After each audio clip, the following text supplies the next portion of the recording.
ಶಿವ ಶಿವನ entry super ಆಗಿದೆ, super cinema, family entertainer ಎಲ್ಲ. ಅವರು ಇದಾರೆ, ಕಾಪಿನಾಡ್ ಚಂದ್ ಇದಾರೆ, ಅವರು ಇದಾರೆ, ಅವರು ಬಂದು ಸೂಪರ್ ಆಗಿದೆ. ಆಕ್ಟಿಂಗ್ ತುಂಬಾ ಚೆನ್ನಾಗಿದೆ. ಹೀರೋ ನಿಜ ಜೀವನದಲ್ಲಿ ನಡೀತಕ್ಕಂಥದ್ದನ್ನ ತುಂಬಾ ಚೆನ್ನಾಗಿ ತೋರಿಸಿದ್ದಾರೆ. ಅದೊಂದು ನಮಗೆ ತುಂಬಾ ಖುಷಿ ಆಗುತ್ತೆ ಸರ್.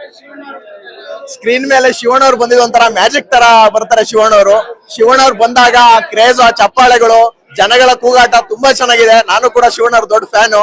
ಶಿವಣ್ಣ ಪುನೀತನ ಅಭಿಮಾನಿ ಅಂತ ಹೇಳಿ ನಾನು ಇಷ್ಟಪಡ್ತೀನಿ ಸರ್. ತುಂಬಾ ಚೆನ್ನಾಗಿದೆ ಸರ್ ಮೂವಿ, ಇನ್ನೂ ಚೆನ್ನಾಗಿ. ಆದ್ರೆ ಈಗ ನಿವೇದಿತಾ ರಾಜ್ಕುಮಾರ್ ಅವರು ಪಾರ್ವತಮ್ಮ ಆಗಿರ್ತಾರೆ, ಪ್ರೊಡ್ಯೂಸರ್ ಆಗಿ ಮಾಡ್ತಿದ್ದಾರೆ. ಇನ್ನೂ ಅವರು ಹೆಚ್ಚೆಚ್ಚು ಸಿನಿಮಾಗಳು ಅವ್ರ ಬ್ಯಾನರ್ಗಳಲ್ಲಿ ಬರ್ಲಿ, ಆ ಸಿನಿಮಾ ಇನ್ ಮಾಡ್ಲಿ ಅಂತ. ಸಿನಿಮಾ ತುಂಬಾ ಚೆನ್ನಾಗಿತ್ತು. ಹೀರೋ ಚೆನ್ನಾಗಿ ಆಕ್ಟ್ ಮಾಡಿದ್ದಾರೆ, ಹೀರೋ ಕೂಡ ಚೆನ್ನಾಗಿದ್ದಾರೆ, ಹೀರೋಯಿನ್ ಚೆನ್ನಾಗಿ ಆಕ್ಟ್ ಮಾಡಿದ್ದಾರೆ. ಫಿಲಂ ಅಲ್ಲಿ ಫ್ಯಾಮಿಲಿ ಫೀಲಿಂಗ್ಸ್ ಏನಂತ ಗೊತ್ತಾಗುತ್ತೆ. ಇದರಲ್ಲಿ ಸಾಂಗ್ಸ್ ಎಲ್ಲ ಚೆನ್ನಾಗಿದೆ. ಶಿವಣ್ಣನ ಎಂಟ್ರಿ ತುಂಬಾ ಚೆನ್ನಾಗಿದೆ.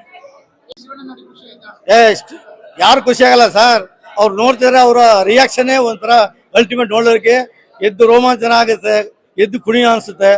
ಅವರು ಮಧ್ಯಂತರದಲ್ಲಿ ಎಂಡಿಗಲ್ಲಿ super reaction, super action. Hero Vamshi ಅಂತೂ ಅವರ ತಕ್ಕಗೆ ಆಕ್ಟಿಂಗ್ ತುಂಬಾ ಅದ್ಭುತ ಮಾಡಿದ್ದಾರೆ.